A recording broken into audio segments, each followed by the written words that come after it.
Here's my fucking top 100 of duties of care breached in the SEC versus Ripple fiasco. Count them down, Bill. Okay, so in random order, and give us your vote. Jay Clayton. Jay Clayton, are there any provisions or requirements under the Securities Exchange Commission's own constitution binding its chairs and board to and other employees to at all times act in good faith?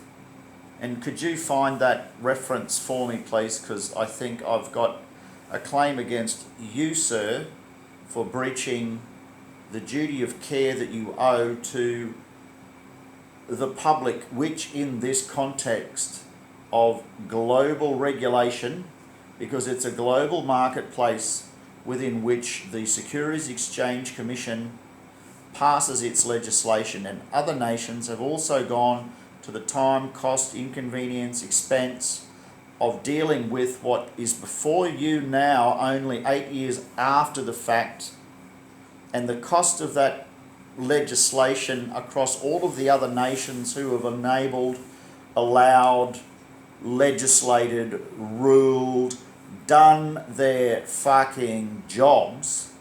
Now you seek to undermine all of that with the volatility that you are creating and all of the precedent that's now been set. You hold the lion's share of influence in many senses. The United States is considered to be a leader, and we expect leadership. Now, the duty of care you have breached is that of you have created a perception in the public's mind of mistrust that somehow you have benefited from the court case raised against Ripple. Okay, you have in some way, we don't care. It's not relevant. The relevant part is that you have created a perception in the mind's eye of the public. And that public, sir, includes those people who are influenced by the legislation that and regulation from all nations, participant to it within the global macroeconomy, which are most nations within the G20, one would expect. And you should apologise to the regulators and the public of other nations, right, against whom you are taking this action that is in your own interests, I would argue. We don't know how. There is a perception that you have acted in your own interests, and you've said nothing against or to quash that perception. It's a very real perception, and the fucking thin blue line between absolute anarchy, right, and efficient operating markets and democracy is you. It's on your desk, right? It's on your head alone. Okay? It's on your head alone because you have failed to disclose. You have failed to disclose. You have also failed disclose what?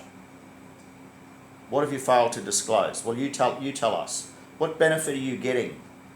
What benefit do you think the public perceive? Are you aware? Would you at least acknowledge that by going and working for whoever it is that you're working for, right? That course of action, my friend,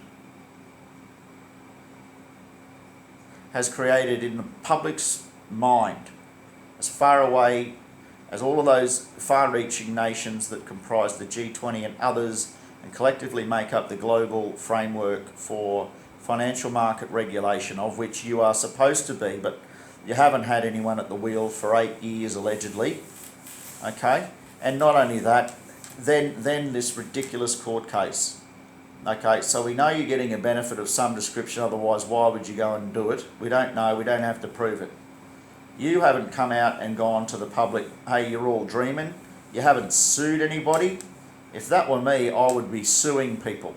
You're not suing anyone because you know you'd lose ostensibly because it's true that you're working for somebody that's getting a benefit from the delay to market of XRP Ledger and others, innovations from Ripple and others. Okay, so you'd want us to then have this fear and ignorance. We don't know what you're up to. We don't pretend that to be smarter than you are. We know you're all a bunch of geniuses, and so you can't plead ignorance of the law or ignorance generally or otherwise act so incredibly clever, Mr. fucking Gazzy Ginsler. How you going, Gaz? Don't, your meat's on the hook too, cunt. That MIT, you know, you didn't look fucking stupid, and Jesus fuck, you look like a completely different idiot at that fucking, when you're answerable to the public. It's easy to bully a bunch of students around, isn't it, who are licking your ass while they get a pass mark in your stupid fucking course. But you had a bit of trouble when you come up against a congressman, didn't you? A representative of the people, and don't think that they are necessarily, the congressmen are only fucking weapons of the public as well. Weapons and shields, okay? And you, my friend, are going to fucking jail, Gary Gensler. Alright? Gary Gensler is going to jail. What? Clickbait? What? No. I want a GoFundMe website. I want to take Gary Gensler. I want somebody to arrest Gary Gensler for fraud. And the fraud he's perpetrated is that he has not acted to quash this court case, and he stands to benefit, and he's doing this knowingly. The general public are not fools to the extent that Mr. Gensler would have them believe. I do not believe, on the one hand, that this competent professional lecturer at the MIT can, on the other hand, pretend, right, that there is not preferential treatment being given to other currencies which are of the same ilk and category that XRP is. And those that know better than I about cryptocurrency tend to agree, including some of the other heads of regulators across the fucking planet. And now, after 8 years of legislative work done by those nations, you are going to turn around and undermine it all and say, no, you have to treat this in a completely different way to the way that all of you countries have been doing for the last 8 years. And you think it's taken you this long to reach that conclusion without there being some form of collusion with the former head of fucking, I don't know. And this is what you want. You love this when people try to guess what you're up to, because we do not know. We do not need, though, to prove, because you are in a position of, you are in a fucking fiduciary relationship with the public, to whom you report, right? You report to the public through Congress, but directly as well, right? Markets are evolving faster than the regulation, and it's about time the regulation was put back into the hands of the regulators, which are the ultimate people to whom regulators account, are the general public, are the public who are paying for it. And as a member of the Australian public, and as a member of the investment public, as a member of as a participant in global markets, which they're basically just called markets, you're the only retards that want to put a regulatory wall of China around yourselves and then point the finger at everybody. Look, enough, okay? You are removed from office pending trial.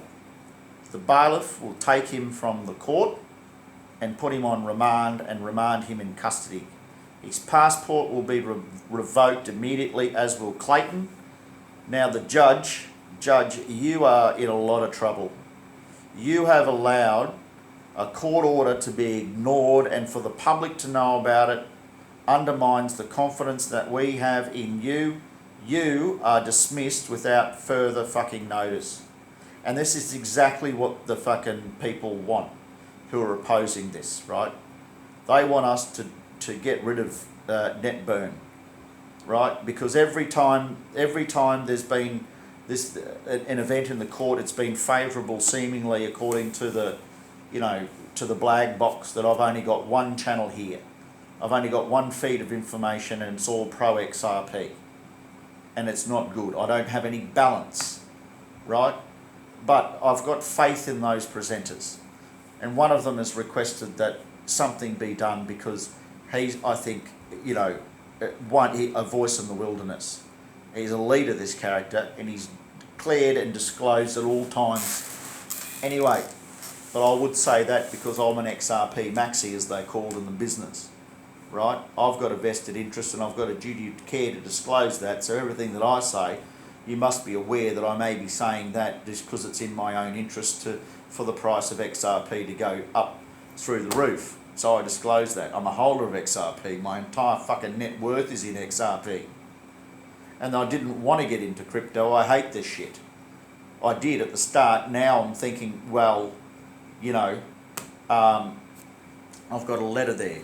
I've got an offer for $2,000 because $50,000 of my money went missing for 7 hours on a payment system that promised 3-minute settlement within, 3 minute settlement 24/7, which I took to mean fucking 3 minutes. My money will be there any day, any time.